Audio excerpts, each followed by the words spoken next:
Daniel Kooman, and I'm just in Red Deer right now. It's May 23rd, and I'm actually here gearing up for a film screening. It's the Canadian premiere of the film The Story, which is a film that I'm really excited about. It's about 9 North Americans that traveled to Tanzania in 2011, and it's really a story about transformation, about experiencing just the amazing adventure of being in Africa and meeting, just amazing people and having a life-changing experience.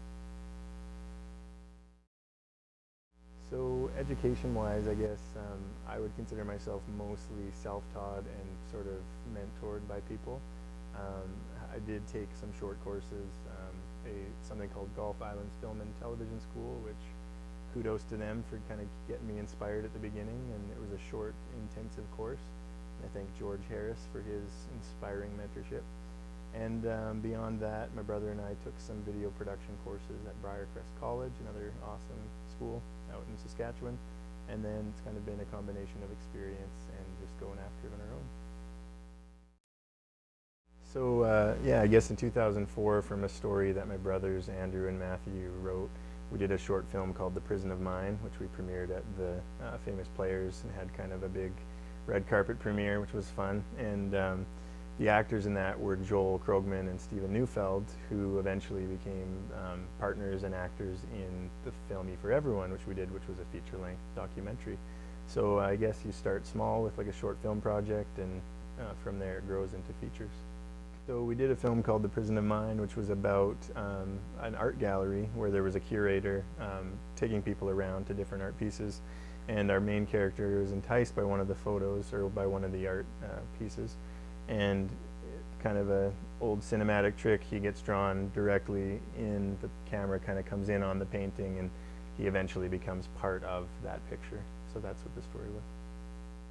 So I guess getting started, short films was kind of the name of the game.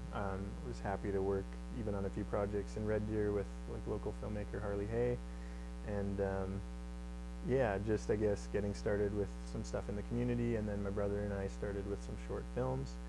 And the real sort of, I guess, project that pushed us to the next level, we decided with 6 of us in Red Deer, friends and some of my brothers, to do a full feature film, and we did a feature film documentary called E for Everyone in 2006, and that's, I guess, how we launched into full films. So E for Everyone was a feature-length documentary we did in 2006. It was really inspired by a photograph from an Adbusters magazine, which showed this really stark contrast between developed and developing world. And it kind of just raised a lot of questions for us, and we wanted to see, what is happiness, what makes people happy, that sort of idea that people in Africa are poor, but they're really happy, so we wanted to sort of explore that.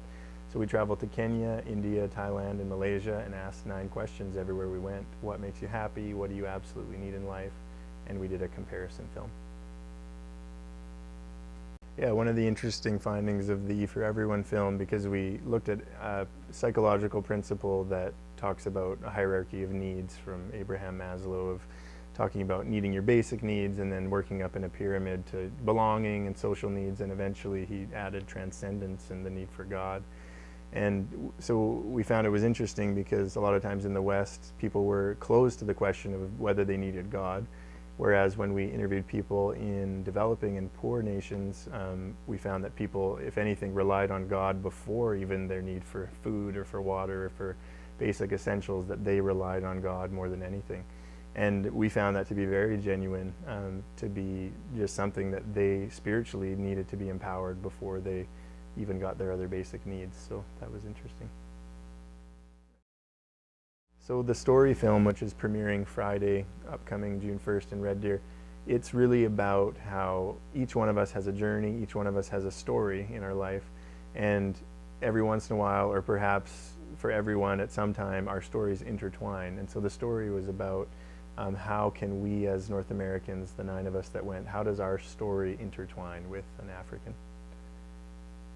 So the setting of the story is in Tanzania, and we flew in as a team to Dar es Salaam, which is the port city, and we went to the central Tabora region. Tabora is an amazing area where a lot of villages and sort of outskirts surrounding it, so it's more of a province, but we worked specifically in a village called Inala, and it's a place where months ago they didn't even have fresh water, and thanks to a project with a 12-year-old that was on our team, they now have access to fresh, clean drinking water. So yeah, it's just an amazing part of the world, and for 6 of the 9 on the team, it was our first time. I'd been there before, and David and his son, but others hadn't been there before.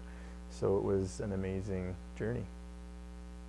I guess 2 of my passions, even coming out of high school, were to travel and to produce films. And I guess at the time it seemed like a big, unreachable goal. But at this point, I'm really blessed to say that those are the 2 things that I'm doing. Traveling, seeing the world, been to over 25 or 30 countries, and really being able to do filmmaking in at every turn, every part of that journey. I've since started a company actually that combines travel and storytelling. It's called Trans Travel. Transtravel.co is our upcoming website, and basically it's combining the 2 passions that I have: travel, filmmaking, telling stories that inspire and that oftentimes involve transformation on some level. So that's kind of what it's about.